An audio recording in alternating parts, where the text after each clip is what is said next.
Today's podcast is a special episode that was recorded live during the 2024 NASAA Investor Education Training. We talked with the representatives from the Ontario Securities Commission and discussed the downfall of crypto asset trading platform Quadriga.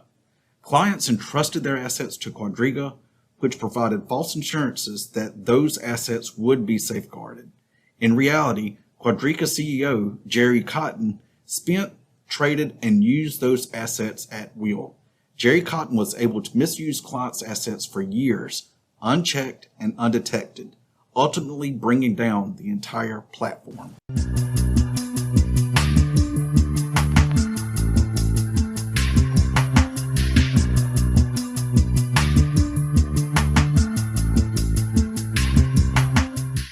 So hello and welcome to the 2024 NASAA Investor Education Training live recording of the Real Life Regulators podcast. This podcast series is brought to you by the North American Securities Administrators Association, also known as NASAA. This podcast was created to educate investors using real-life examples of security fraud cases. During each episode, we review different cases and discuss what went wrong, how you can identify the warning signs of securities fraud, and what you can do in the future to protect yourself and loved ones from a similar situation.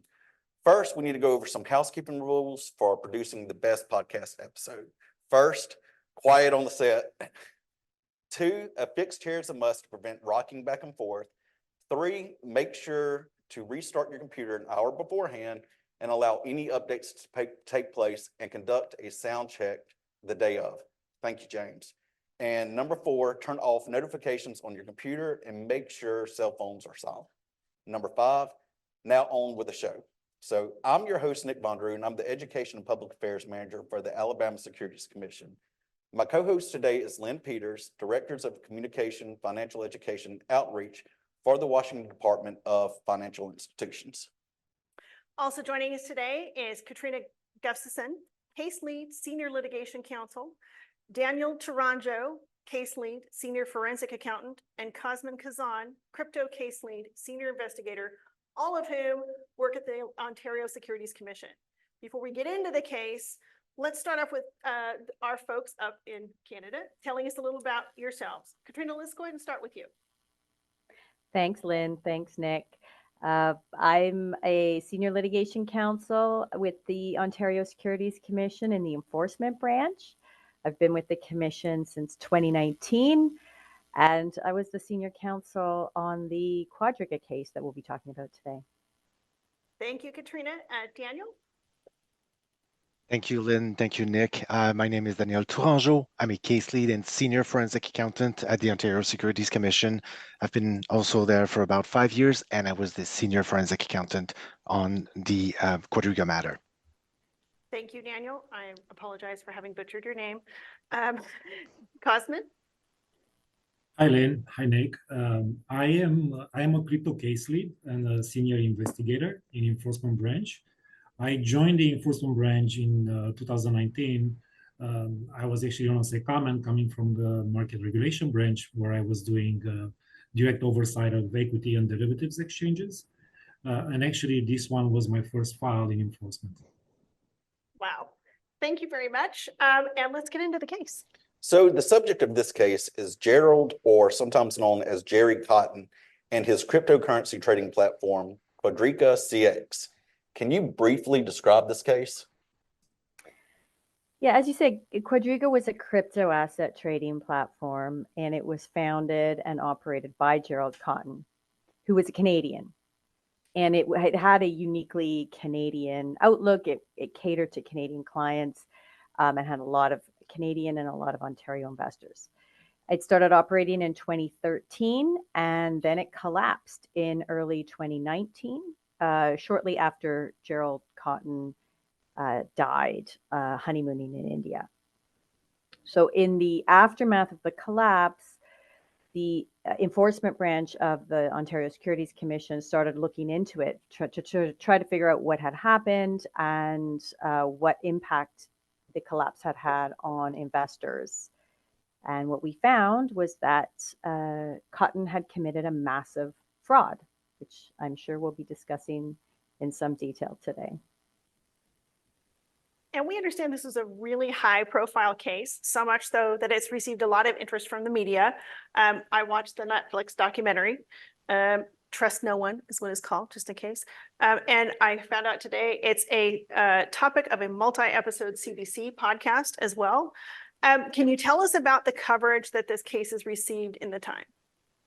From the onset, the case brought a lot of media attention because there was a lot of speculation as to what truly had happened.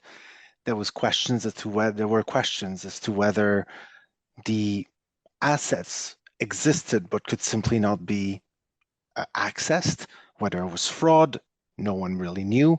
And as you just mentioned, there was a lot of aftermath, a lot of media attention. Once we uncovered what truly had happened, the CBC, Netflix took interest into the topic and turned them into documentaries. So let's talk a little bit more about the subject of this case, Gerry. Can you tell us a little bit about like where he was originally from? Mr. Cotten grew up in Belleville, Ontario. It's a town of about 50,000 people. It's located roughly about 2 hours away, 2-hour drive east of Toronto, Ontario. But then he later moved to Vancouver, British Columbia, and he founded Quadriga CX when he was there. How old was Gerry? He started Quadriga CX when he was in his mid-20s, and he was 30 years old at the time of his death. He was recently married when he died. So he was married. Did he have like any other family around? At the time of his death, to our knowledge, he did not have family around. However, he had his parents who were in Canada at the time he was traveling and passed away in India. Can you describe for our audience here what Gerry looked like? Because when you think of somebody who founds a large company like this, you may not think of what he looked like. He looks like a very average person who can easily blend in. He was wearing glasses, had somewhat dirty blonde hair, average height. There was really nothing remarkable about Gerry Cotten's appearance. So before he founded Quadriga, can you tell us a little bit about his professional background? Yeah, we knew a little bit of his professional background. He had a bachelor degree in business administration, but other than that, there was little on his professional background. So as far as you know, he never had like a standard 9-to-5 kind of job? Not to our knowledge, and not during the period he was operating Quadriga. So what kind of businesses was he involved with previously? He appears to have been involved with other smaller businesses involving cryptocurrencies prior to founding Quadriga. However, those previous activities were not part of our investigation. And I believe you mentioned that you learned about this case once Gerry died, correct? That's right. It was not the death so much, but it was the subsequent collapse and bankruptcy of the platform that really got our attention. And as you pointed out, Lynn, it made headlines not just in Canada, but globally. So that naturally caught our attention as well. And that's when we started looking into what had happened. So this is the first podcast that we have covered that involves cryptocurrency. So for our listeners, can you simply describe what cryptocurrency actually is? I'll try. And, and I'll try to keep it simple. I'm sure that many people probably already know of blockchains and other crypto assets, but just in case, a blockchain is a network of computers that store the same version of a digital ledger. And this digital ledger keeps track of who owns what of an asset that is called crypto or digital asset. This crypto asset is native to the blockchain. In other words, it does not exist anywhere else, either in a physical form or digital form. It's simply on that particular blockchain. For example, the Bitcoin blockchain is basically a large network of computers that use the same public ledger, digital ledger, keeping track of all the transactions involving Bitcoin. So the Bitcoin history started in 2009 with the first transactions. So if you have a copy of this ledger, you basically can see all the transactions in Bitcoin since 2009 to current day. This way, all wallet software can be used to determine what is the balance on a specific wallet at any point in time. And I would say lastly, the main difference between this type of ledger and a ledger that a financial institution would use is that there's no names associated with a wallet in Bitcoin or other cryptocurrency. It's simply a string of characters. It's similar to a user ID, like a random user ID.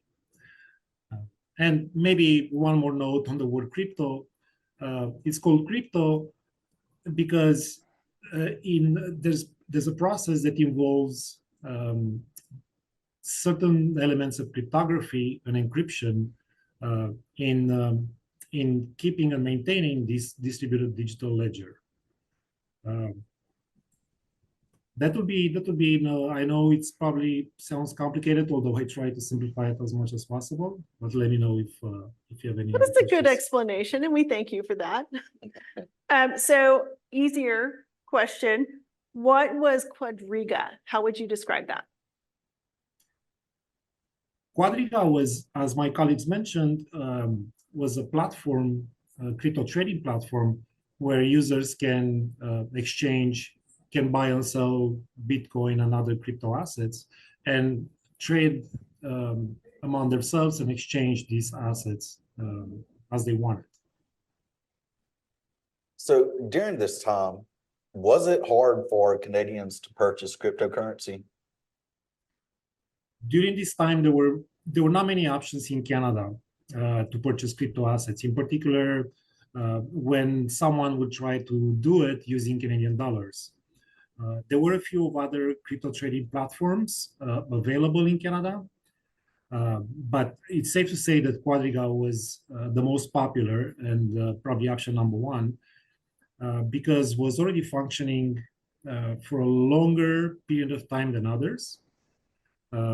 And was also perceived without actually concrete reasons as trustworthy by Canadians and other users, non-Canadians as well. I would say maybe this blind trust was based on things like a simple website that highlighted the fact that the business is based in Canada, was fairly well designed. It had the trading platform itself. It had quite a high volume compared to the other options out there, meaning that you were able to buy and sell Bitcoin and other crypto assets fairly straightforward and easy. So how many people did it take to operate Quadriga? Quadriga was a one-man operation from the beginning. When things start getting busier for the mastermind, the founder, Mr. Cotten, he started adding additional members to the team. His first member, and we call them contractors, was the person that helped with designing the platform and the trading engine, but also the back end of the website that Mr. Cotten used to manage his operations. At the peak, he had a handful of operators that were helping him with managing customer requests and questions. So about how many crypto users were actually using Quadriga, and what were the demographics? By 2019, there were more than 300,000 unique accounts on Quadriga. For example, we know that at the end, there were about 76,000 users that were owned more than 200 million in assets. And about 95% of all the users were Canadian. The rest were a mix of users around the world without a specific, there were Americans as well, of course. And our understanding is there's different kinds of cryptocurrency or different name brands of cryptocurrency. Which one was being used by Quadriga? Or many? The most popular was Bitcoin. Then in 2005 or 2015, when Ethereum was launched, became the second most traded asset. So as an example, about 82% of the volume traded on Quadriga platform were in either Bitcoin or Ethereum. And just for the simple fact that you guys are here to talk about Quadriga, obviously something went wrong later on, but was this a legitimate crypto trading platform? It was not. So Quadriga was not registered in any capacity that would allow it to keep, store, and use its users' money and crypto assets. And most importantly, it did not keep this money and assets safe and intact. The founder and the mastermind, Mr. Cotten, was instead using these funds for personal means or simply using them in losing trades on Quadriga itself or other crypto trading platforms. So at the beginning, were people still able to successfully withdraw funds? Like, we know they were buying it, could they get their money back at least at the beginning? Absolutely. From the onset, from 2014 when they started, and as they progressively grew, there were no issues that we know of or that we found with users struggling or not being able to withdraw their funds or cryptocurrencies. It's really starting in early 2018 that problems started for Quadriga. So what were the problems? Up to December 2017, the platform kept attracting new users and therefore as well new capital because the price of cryptocurrencies kept increasing at a very fast pace, especially in 2017. Therefore, it was hiding the true nature of the activities that Gerry Cotten, and really it was hiding the losses that he was sustaining. And then two major events occurred pretty much concurrently. In mid-December 2017, crypto prices did plummet, and they plummeted very quickly. Demand for crypto was therefore slowing. There were less new users, and Quadriga clients were actually selling and cashing out. At this pretty much almost at the same time, in January 2018, a Canadian bank froze the accounts of one of Quadriga's main payment processors, rendering $26 million Canadian, roughly $20 million US, they were unable to access them. Quadriga could not access these funds anymore. And these funds remained frozen until after Mr. Cotten's death. And it's following those events that Quadriga began to struggle fulfilling the withdrawal requests. And what were users told about this when they were not able to take their money out? Users were usually told that it would be temporary. In reality, what was happening is that Cotten was waiting for new or existing users to fund their accounts. And by a few months after, pretty much by March 2018, Cotten was effectively operating Quadriga like a revolving door. In other words, Canadian dollars, American dollars, and crypto assets that were being deposited by clients to fund their accounts were immediately rerouted, often within the same day or 24 hours, to fund withdrawals by their clients. And we know that when Gerry passed away, there were still some issues going on. But what did Gerry or a Quadriga representative, did they ever publicly address the issue of the users not being able to withdraw their funds? Or what were they told? Yes, when Mr. Cotten was still alive, Mr. Cotten would publicly blame the withdrawal problems on the bank that froze some of the funds. But in reality, that was only a small part of a much larger asset shortfall that was mainly caused by Cotten's fraudulent trading on the platform. Now, after Mr. Cotten passed away, then the narrative was changing as they believed that they could simply not access the people taking over the operations, did not understand where the assets were, did not understand as well what had happened. So they were saying, well, we'll locate the assets and it's just a matter of locating them. So knowing that the Quadriga users were not getting the answers they wanted to hear from Quadriga, were they talking to each other? They were talking on social media, and they were talking, I mean, depending when, over time, the comments were positive, and that led to more users joining Quadriga.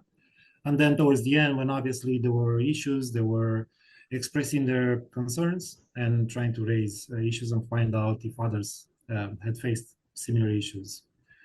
For a time, the contractors that Mr. Cotten hired, they were responsible for responding and keeping communication open with these users on social media, which sort of points to the fact that he was concerned about Quadriga's image and wanted to keep that trust out there, so more users come instead of leaving, which would expose his fraud.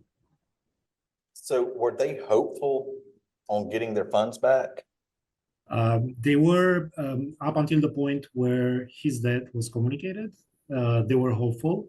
Similar to what Daniel said, they were blaming any delaying issues on the banking system not cooperating with Quadriga.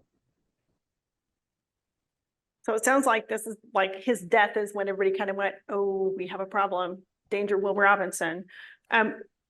How did this come about? Can you tell us a little bit about his death? We understand he was in India. What was he doing there? He was on an extended honeymoon. They got married in the summer of 2018, and India was a stopover. The summer, and then in the fall of 2018, they had a large event, a wedding event in Scotland. They rented a castle specifically for this event. And then in December, they used India as a stopover before getting to New Zealand and Australia for a cruise. So you had mentioned that, Gerry was married around this time. What did Gerry's wife know about the Quadriga operation as a company? And was she ever found to be involved with any of this? It seems to us that Mr. Cotten's wife knew little at the beginning, at least, about what Mr. Cotten was doing, the details of his business. At one point, he was helping him on certain activities, so basically working as a contractor for him, similar as the other members. She was with him when he died, but apparently he was using the laptop with him to control everything. And the moment he died, she did not have any access to all the records on that particular laptop. So that kind of goes to my next question of we know that Gerry's death was sort of the catalyst for the downfall of everything. What exactly were the complications involved with that, with not just Gerry's wife not knowing what was going on, but his company? Yeah, so the moment Mr. Cotten died, basically any access to the crypto asset wallets that he was controlling and using was lost, meaning that any assets that were still there available for users' withdrawal requests were not available anymore. So that was a big important thing that contributed to the final bankruptcy of Quadriga.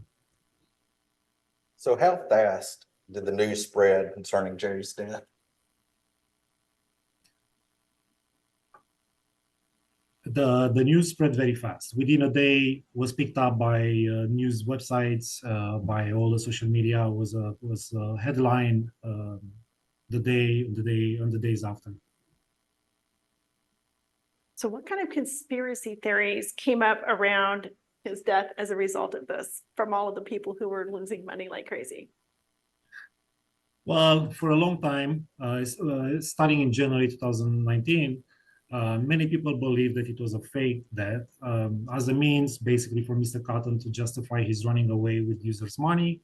The community was familiar with past cases where there were examples of founders of crypto-related businesses, including trading platforms like Quadriga, where the founders basically disappeared together with access to these crypto wallets and basically all the assets that were users' assets.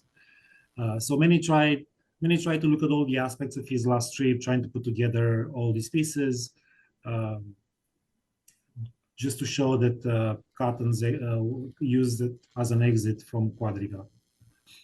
We, of course, we had no evidence of such a thing, and our evidence points to him being dead. So about how much money was in Quadriga at the time of his death?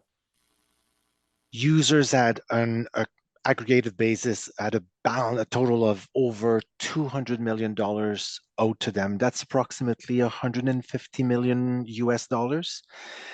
But the platform actually had almost no assets, and it filed for bankruptcy shortly after Cotten's death. Is that really just exposed Quadriga's already dire financial situation?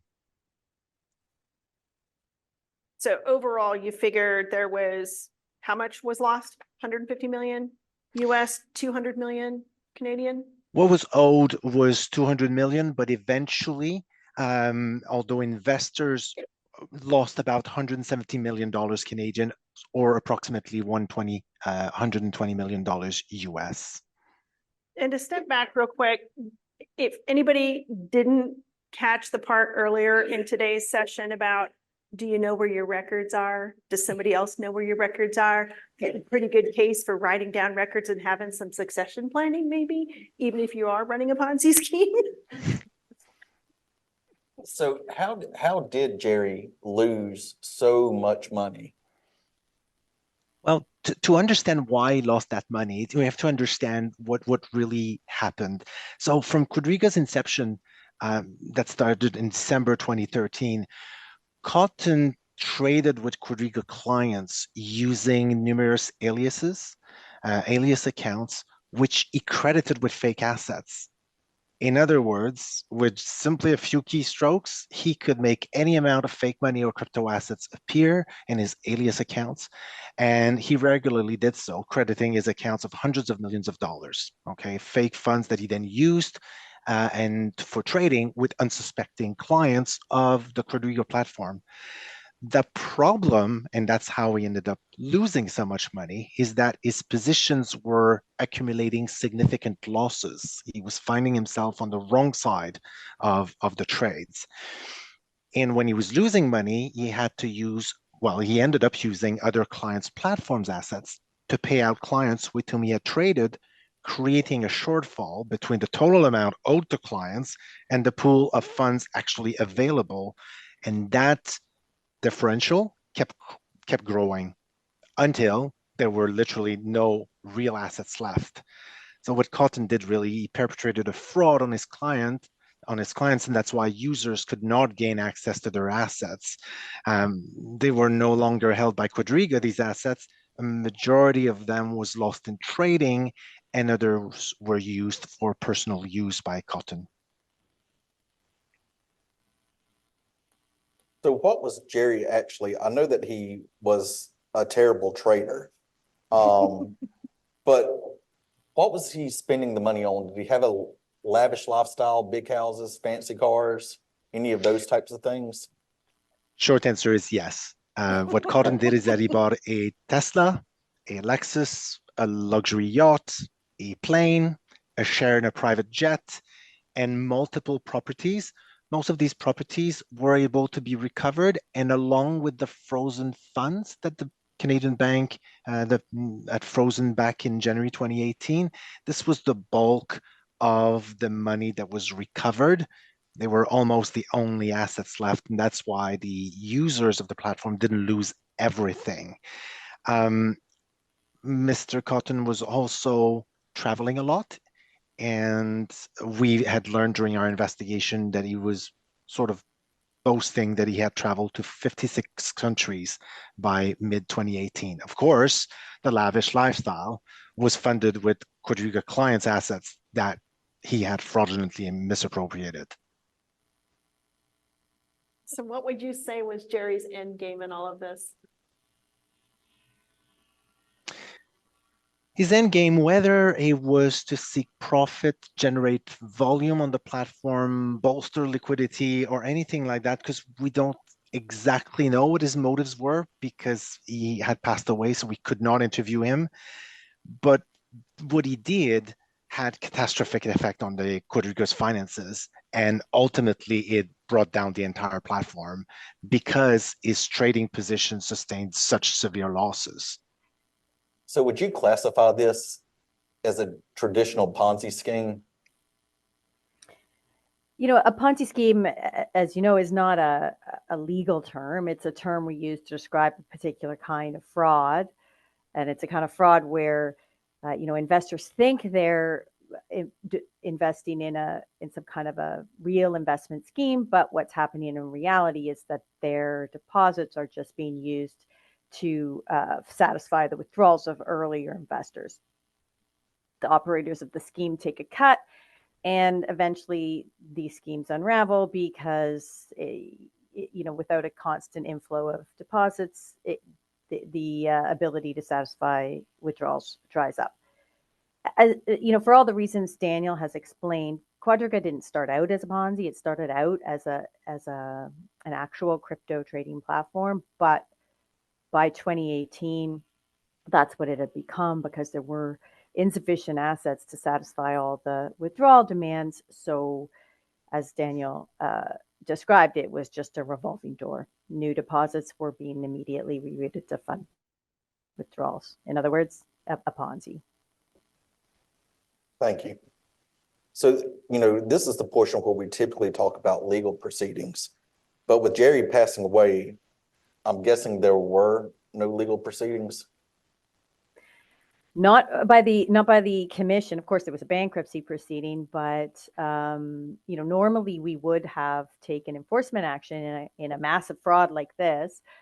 But Quadriga was in bankruptcy, and Gerry had passed away, and as Cosmin pointed out, it was a kind of a one-man show. So there really wasn't a realistic enforcement action to carry forward. So what we did instead is we published a report detailing our findings, and the goal of that was to explain what had happened and to hopefully help to prevent the same kind of thing happening in the future. So were there any funds recovered? You had mentioned, the properties, the yacht, the plane, things like that. Were any investors able to receive funds? Yes, as Daniel explained, the trustee was able to recover some funds and liquidate properties, but ultimately investors received about 13% of what they were owed by Quadriga. And I think you pretty much already made this clear, but with Gerry passing away, there really wasn't anyone else to be held responsible for the collapse of Quadriga, correct? That's right. I mean, it was the facts that we uncovered would not have justified an enforcement action against anybody else.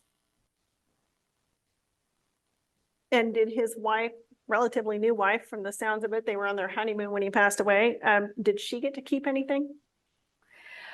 As Daniel explained, she engaged with the trustee and ultimately returned about $12 million in assets to the trustee, and that included a boat and an airplane. So this now kind of brings us to the most important part of the podcast is how can, someone protect themselves from falling for a scam or becoming a victim from a scheme like this in the future? I would say three main things. First, I think it's important for investors to understand that when they are using a crypto asset trading platform like this, they're taking a risk. And, people understand that when they're trading crypto, they're taking, there's trading risk. They might lose their money by making bad trades. But often what happens, and what we found with respect to Quadriga, is investors don't understand, or at least don't have a sufficient understanding of the risks they take with the platform itself. that they're handing over their assets to the platform. They have very little insight in most cases into how those assets are being handled. And then they subject themselves to, proficiency risk, insolvency risk, risk of theft and fraud, the kinds of risks that we saw unfold in Quadriga. So that's the first point, is just to be aware of those risks. And then secondly, regulation. We see in the crypto asset world that some platforms engage with regulators, come into the regulatory fold, comply with the regulatory frameworks that are there, of course, to protect investors, and other platforms simply refuse to engage. So that's an important consideration, I would say, for investors. If you are handing over your crypto assets to a trading platform that believes it's above the law, you're taking on an added risk. So I would suggest investors inform themselves of the regulatory status of platforms they're considering investing in and any history of regulatory violations. Lastly, I would say that investors should, before they hand over their assets, do some due diligence and try to find out what they can about how the platform handles those assets and what its risk management policies are. This can be difficult because, as I said, you don't often have a lot of insight as an outside investor, and that's where the regulatory oversight becomes so important. And it's always important to look for signs of fraud. If a platform is making promises that seem too good to be true, they probably are. If you see out there that investors are having trouble getting their funds out of platforms, that's always a bad sign. So you've ticked off a few of the warning signs that investors should be looking for: lack of regulation, not knowing how the platform's handling things. I mean, are there other things that you would say Quadriga investors might have been able to see as a warning sign prior to investing or during that period before it collapsed? Well, look, the lack of regulatory oversight was a big one, but I would say that was it. In the early days, the framework was evolving, so it wasn't entirely clear where crypto platforms fit in to the framework. So that may have not been so apparent to investors. But then, of course, the trouble people had withdrawing their funds was a huge red flag. So is there a place that people that are interested in investing their crypto assets into a crypto platform, is there a place where investors can go independently to check to see if that platform is registered? For sure, in Ontario, absolutely, and in the other Canadian securities jurisdictions. I imagine in the U.S. as well. Our website lists the platforms that are registered with one of the Canadian provincial regulators, and of course, we also have an investor warning list, like many of our sister regulators, that would alert investors to platforms that should probably be avoided. How can someone check the background of a person making an investment offer? Go to NASA.org, that's NASAA.org. Click the Contact Your Regulator tab located in the top right corner, and then simply click your jurisdiction or click Find Your Regulator located on the top of the map to obtain the contact information for your regulator. Being an informed investor means having a plan and understanding each of your investments. Whether you're new to investing or already investing, NASAA and its members provide a variety of online investor education resources for investors of all ages. Visit NASA.org for more information on how to be a wise and safe investor. Again, that is NASAA.org. Thank you so much for joining us, and more importantly, thank you for the work that you do to protect the investors. And that's all from today, and from Montgomery, Alabama, but Minneapolis today, I'm Nick Vonderoo. And from Olympia, Washington, but Minneapolis today, I'm Lynn Peters. If you have any questions about today's podcast or would like more information about the topics discussed, please email us at realliferegulators@gmail.com. That's realliferegulators, all one word, @gmail.com. If you'd like to hear future episodes, please hit the subscribe button.